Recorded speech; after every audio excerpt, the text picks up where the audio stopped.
ایسے ہی دفن نہیں کر دیا گیا. جس کو سب سے زیادہ قرآن یاد تھا اس کو سب سے پہلے قبر میں اتارا گیا. ایک ایک قبر میں 2 2 3 3 4 4 صحابیوں کو دفن کیا گیا. میرے بھائیوں آپ اندازہ لگائیے قرآن کے مقام و مرتبے کو ذرا سمجھنے کی کوشش کیجئے. اس لیے فرمایا یہ قرآن طوطے کی طرح رٹنے والی چیز نہیں ہے کہ ایک طرف سے پڑھو اور ختم کر دو. نہیں نہیں، یہ راجدھانی ایکسپریس نہیں ہے. اس کو سمجھ سمجھ کر پڑھیے اور جو لکھا ہے اس کے اوپر عمل کریے. چلیے ایک چیز ختم. اب آئیے دوسری چیز کی طرف. اللہ تعالیٰ کہتا ہے وَاتْلُ مَا أُوحِيَ إِلَيْكَ مِنَ الْكِتَابِ. شارٹ کر دیا. ابھی اور بھی بہت سی چیزیں تھیں لیکن آگے آئیے. تلاوت کیجئے اس کتاب کی جو آپ کی طرف اتاری گئی، یعنی پیچھے پیچھے چلیے. دوسری چیز وَأَقِمِ الصَّلَاةَ، نماز قائم کیجئے.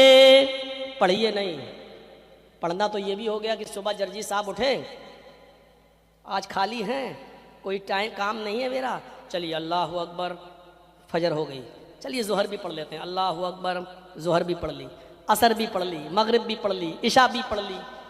ارے ابھی خالی تو ہیں، کیا کرنا ہے آج؟ چلو ایک ہفتے کی پوری پڑھ لیتے ہیں. پوری پڑھ لی، پڑھنا ہی تو ہے. لوگ کہتے نماز پڑھو، لو ایک ہفتے کی پڑھ لی. ہمارے مسلمانوں میں ایک فرقہ ہے ایسا جو ایک ایک ہفتے کی بھی پڑھ لیتا ہے، ایک ہفتے کی بھی پڑھ لیتا ہے. اور ایک ہفتے کی بہت کم لوگ پڑھتے ہیں ویسے، لیکن 24 گھنٹے کی تو پڑھ ہی لیتے ہیں. ان کے ہاں ہے وہ 24 گھنٹے کی بھی پڑھ لیتے ہیں. یہ پڑھنا نہیں ہے، نماز کو قائم کرنا ہے. قائم. اور نماز کا قیام کیا ہے معلوم؟ نماز کو اس کے اول وقت میں، نماز کے ٹائم پر آپ کو نماز پڑھنا ہے. ان الصلاۃ کانت علی المؤمنین کتابا موقوتا. یہ نماز مومنوں پر، مسلمانوں پر اپنے وقت موعود پر فرض کی گئی ہے. اپنے وقت پر فرض ہے. صرف سفر میں آپ کو اجازت ہے کہ 2 نمازیں ایک کر سکتے ہو، ہیں؟ ظہر کے ساتھ عصر ملا سکتے ہو، مغرب کے ساتھ عشاء ملا سکتے ہو. بس 2 نمازوں کو ایک کرنے کا مطلب یہ بھی نہیں کہ فجر اور ظہر ملا لو. فجر اور ظہر نہیں ملا سکتے ہو. اور 2 نمازوں کو ایک کرنے کا مطلب یہ بھی نہیں کہ عصر اور مغرب ملا لو. عصر اور مغرب بھی نہیں ملا سکتے ہو. 2 نمازوں کو ایک کرنے کا مطلب سفر میں یہ بھی نہیں کہ عشاء اور فجر ایک ساتھ پڑھ لو اور رات میں جلسہ سن کے جاؤ، 2 بجے 1 بجے جب ختم ہو اور بستر پہ سو جاؤ. فجر کی نماز تو آپ نے عشاء میں پڑھ ہی لی تھی، اس لیے اب سوتے رہو، اب صبح 10 بجے اٹھو. یہ بھی اس کا مطلب نہیں ہے. آپ کو فجر کی نماز اپنے وقت پہ پڑھنا ہی پڑے گی. آپ کو عصر کی نماز اپنے وقت پہ پڑھنا ہی ہے.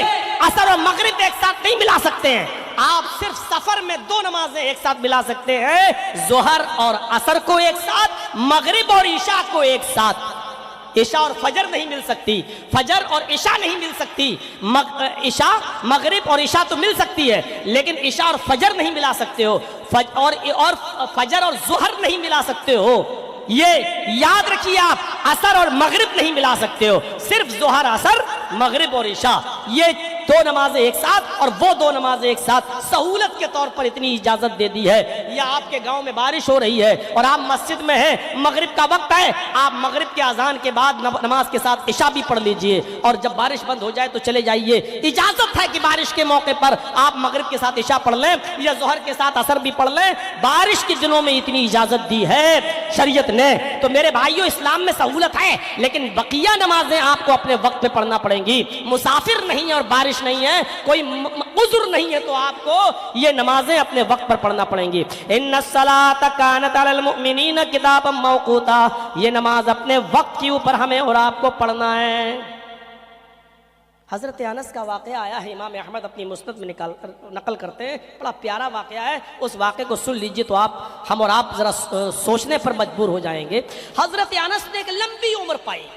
حضرت انس ابن مالک نے ایک لمبی عمر پائی اور اتنی عمر پائی انہوں نے کہ یہ حضرت عمر ابن عبدالعزیز کے وقت بھی موجود تھے.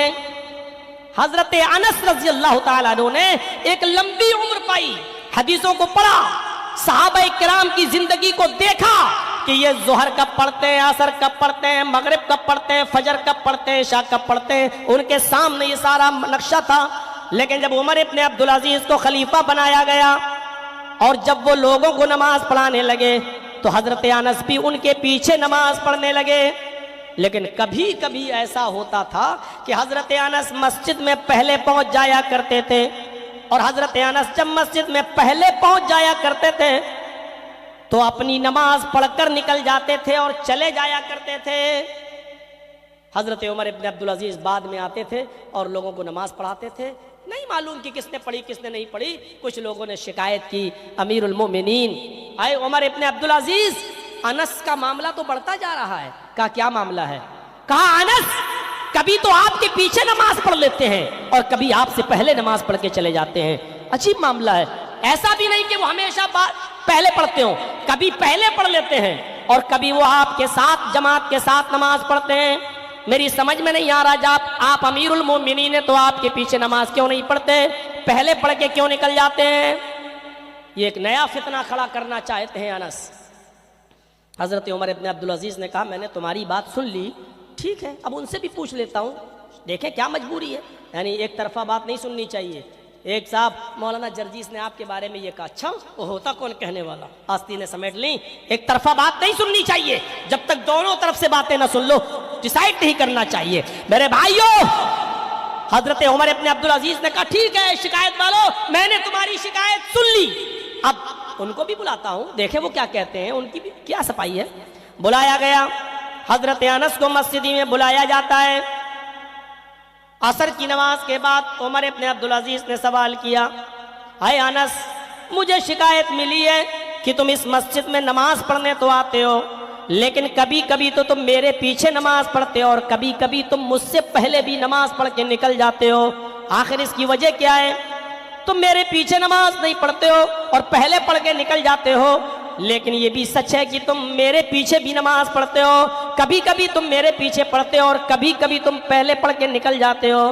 حضرت انس جواب دیتے ہیں، امیر المومنین اے عمر ابن عبدالعزیز، اے خلیفہ صاحب، بالکل صحیح سنا ہے آپ نے، میں جھوٹ نہیں بول سکتا ہوں، میں نے کبھی آپ کے پیچھے بھی نماز پڑھ لیتا ہوں اور کبھی پہلے آ کر نماز پڑھ کر چلا جاتا ہوں، آپ کا انتظار نہیں کرتا، جماعت کا انتظار نہیں کرتا، آپ نے جو کچھ بھی سنا ہے بالکل صحیح سنا ہے، آپ کے شکایت کرنے والے میری آپ کے سامنے جو شکایت کیے ہیں وہ بالکل صحیح شکایت کیے ہیں۔